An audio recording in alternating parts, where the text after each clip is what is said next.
สวัสดีค่ะพ่อแม่พี่น้องสวัสดีFCทุกท่านเนาะค่ะกลับมาพบมาพอกับเจตาผ้ารวยอีกเนาะค่ะในทางช่อง YouTube เนาะเพราะว่าจะเป็น FC เก่า FC ใหม่ค่ะที่เขามาติดตามรับชมรับฟังทางช่องของเจตาผ้ารวยเนาะค่ะคลิปนี้เจตาก็จะวางแนวทางของลาวพัฒนาค่ะเจตาผ้ารวยค่ะวันที่15ที่ผ่านมาเนาะพี่น้องของเจตาค่ะลาวพัฒนา3ตัวออก152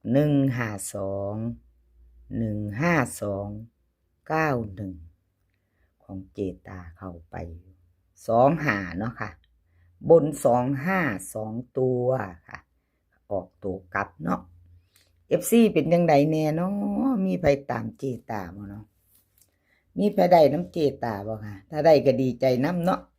ดีใจด้วยค่ะวันที่13ก็เข้าตะตูวิ่งหลุดเนาะค่ะ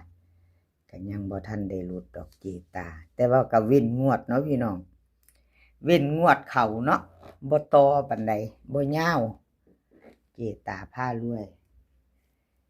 ซอกหาพัฒนาแนวทางว่าติ เข้าไปอยู่2552เข้าโตกลับเนาะมาเบิ่งตัวใหม่ตามต่อวันที่17เนาะค่ะวันที่17มาตามต่อกับเจตาถ้าใครยังชอบแนวทางของพ่อเจตาอยู่เนาะค่ะยังชอบอยู่ก็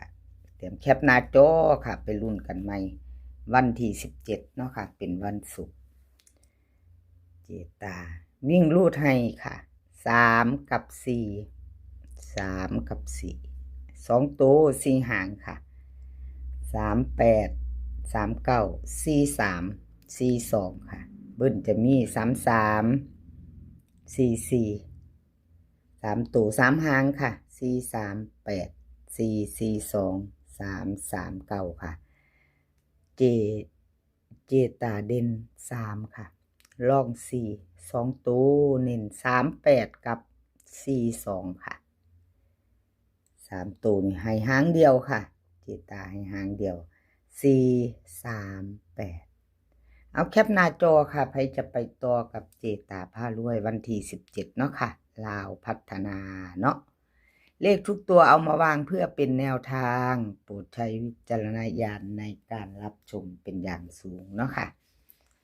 เขามีพิจารณาเอาค่ะพี่น้องชอบก็จัดขัดกระพานเนาะค่ะไปชอบก็แคปหน้าจอค่ะแคปหน้าจอแล้วก็อย่าลืมกดกระดิ่งแจ้งเตือนเด้อค่ะ FC กดกระดิ่งแจ้งเตือนจะได้บ่พลาดคลิปใหม่ๆของเจตาเนาะค่ะลงไปปุ๊บก็จะเห็นปั๊บรถเนาะลาวพัฒนาไปต่อค่ะไปต่อล็อกเทียนทะเลค่ะล็อกเทียนทะเลล็อกเทียนทะเลเพิ่งเข้าไปวิ่งรูดบนล่างเนาะค่ะหากับ1 2ตัว1บนทั้งล่างเนาะค่ะ15291วิ่งรูดเพิ่น1ทั้งบนทั้งล่างก็หาบนเนาะค่ะ FC ที่ล็อกเทียนทะเลมีบ่น้อค่ะมีผู้ใดตามเพิ่นบ่เนาะรูดไปวันที่13เนาะค่ะเพิ่นก็เข้าไปตัววิ่งรูดเนาะค่ะวันที่15กับขอบคุณล็อกเทียนทะเลค่ะที่ให้แนวทางมาวางทางช่องของเจตากับขอบพระคุณเป็นอย่างสูงค่ะ FC มาไปติดตามใหม่ค่ะพิจารณาใหม่ของล็อกเทียนทะเลเนาะเขาตะวิ่งรูดวันที่17ค่ะรุ่นกันใหม่20:30ล็อกเทียนทะเลลาวพัฒนาวิ่งรูดเพิ่นให้มาค่ะ0กับ2ตัว4หาง0203 2829เบิ้ล0022ค่ะ3ตัว3หาง028 292 203วิ่งรูดนี่ล่อง0เด่น2ล่อง0ค่ะ2ตัวเพิ่นเน้นให้2หาง02กับ28 3ตัวหางเดียวค่ะเพิ่นเน้นให้028ค่ะล็อกเทียนทะเล แคปหน้าจอค่ะใครจะไปต่อกับเพิ่นวันที่17เนาะล็อกเทียนทะเลแคปหน้าจอใครจะไปต่อกับเพิ่นต่อไปครับต่อไปชอชัยชาญค่ะ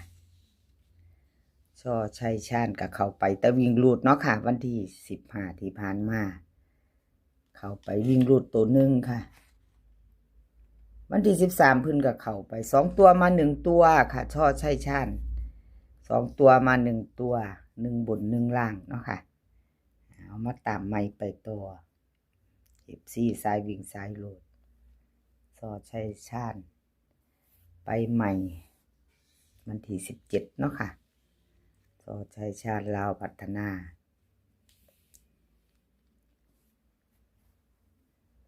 ชอชัยชาญลาวพัฒนาวิ่งรูดค่ะวิ่งรูดเพิ่นให้มา1กับ8 2ตัว4หางค่ะ14 15 82 83เบิ้ล11 22ค่ะ3ตัว3หาง182 815 838ค่ะวิ่งรูดเด่น8ร่อง1ค่ะ4หางเน้น2ตัว1582ค่ะ3ตัว1หาง182ชอชัยชาญแคปหน้าจอค่ะใครจะไปต่อกับเพิ่นแคปหน้าจอค่ะชอชัยชาญเนาะใครจะไปต่อกับเพิ่นไปต่อค่ะเลขทุกตัวเอามาวางเพื่อเป็นแนวทางเนาะค่ะโปรดใช้วิจารณญาณในการรับชมเป็นอย่างสูงกราบขอบคุญขอบคุณ FC เนาะค่ะที่เพิ่นเข้ามาคอมเมนต์เข้ามากดหัวใจให้เข้ามาให้กำลังแรงใจรับชมรับฟังเนาะติดตามเจตาทางช่องน้อยๆเนาะค่ะกราบขอบพระคุณหลายๆค่ะไปต่อเลขล็อกอุดรค่ะล็อกอุดรค่ะพี่น้องเข้าไปอยู่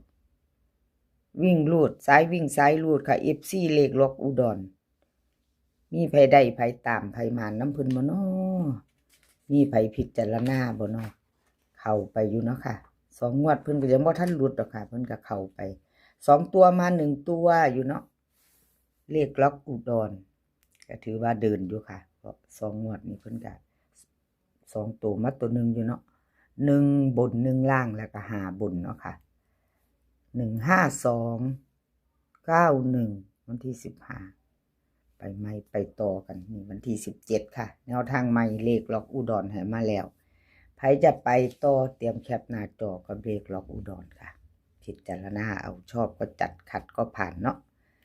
รับชมรับฟังเป็นเพียงแนวทางเนาะค่ะถ้าชอบก็ค่อยจัดขัดก็ผ่านไปเนาะค่ะ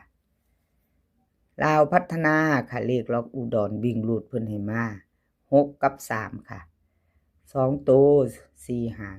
63 46 37 38เบิ้ล6633ค่ะ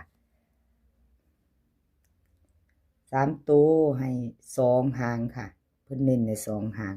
3ตัวนี่638 364ค่ะวิ่งรูดเด่นที่3เด่น3ร่อง6เน้น2หางค่ะ63กับ38 2หางเพิ่นเน้น638 364เนาะค่ะ